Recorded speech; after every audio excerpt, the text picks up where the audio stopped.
Right guys, welcome back. Thank you very much for joining me. It's around 5 o'clock, it's the end of the working day, but what we're going to do, we're going to quickly smash out this video to show you two different ways to help you repair a rad valve. So let's get straight into it, because when we get finished, let's get home. It's not leaking around here.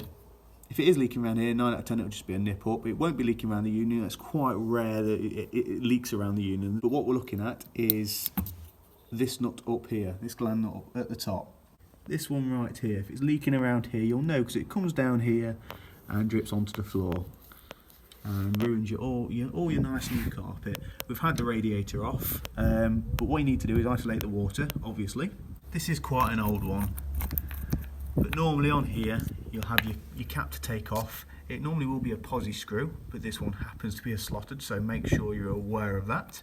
Take that off, isolate the water. What we're going to do is undo the gland. So just pop your grips around it like so. I always put my grips around it because you can have it where they do pop off. Now what you may find on some of these, you may have like a hexagon bit, which all as that does, it holds it in place. So you just literally take that off with your fingers, or maybe it's stuck down and you have to take it off with a screwdriver. So always make sure the water's isolated. Take off your gland nut like so. That's all it is.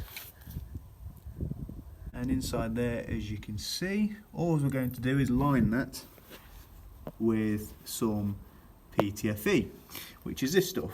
Now you can get this from any good DIY shop, plumbers, merchants, anywhere does this nowadays. So there's two ways of doing this. You can wrap PTFE around that, maybe even paste, which I use Jet Blue Plus, or you can do this. Just get a tiny bit of PTFE, roll it up like so. You're just rolling it into a strand. I'm sure you've seen this before, but it's a good, efficient way of doing it. All you're basically doing is creating a washer. That's all you're really doing. And then what you want to do is wrap that around there, like so. Nice and tight.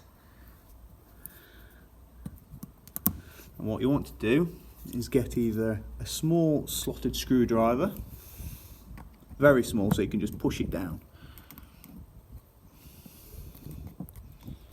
It's fine, as long as it's doing its job. So that's nicely, tightly packed in there. Next we're going to get our nut back and do it up. That should cure it, okay? So all you're going to do next is obviously get your grips back on and tighten it back up nicely. Not too tight so it stops the spindle, please bear that in mind, but just enough so it nips it. Now the other way, you can also use, as I said before, paste. Does the job. Let me try and get this out.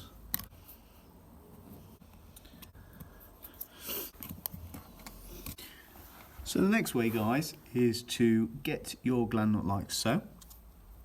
Get some PTFE, and we're going to wrap it around the gland nut, okay? So we're going to wrap it in the direction it's turning. So like that. So bear that in mind. So you're going to wrap it in the direction it's turning. So basically now, we're going to tighten it up, and as it's tightening, it's going to pull the PTFE tighter and tighter, not do the opposite and pull it apart. As you can see, it wraps around that way, so it's going and tightening it up as we turn. Because a lot of the time, if you put it on the wrong way, it will basically just undo itself and look like a complete mess, not do its job, and cause you more aggro than what it's worth. So when you tighten it up, make sure you get your grips on and give it a good nip, like that. Now that will be fine. That's perfect. Not too tight, because you don't want to damage the spindle, and you want to make sure it still turns freely. I've never had to do this and it's failed. Okay. You can't take this out because inside there you've got a washer, it's all the innards of the nut. Basically, you're better off replacing the rad valve. If it's just a tiny trickle on here, 9 out of 10, a quick nip up will do the job. Okay, so just get a spanner on it, nip it up. That should do the trick, but always, always, always, good hint is to put some grips on it like that, just to stop it spinning, because as it spins, it can undo this nut and pop off or leak. So I do hope this helps you guys, so don't forget to click that subscribe button and stay up to date with all the latest uploads, and I'll see you on the next video.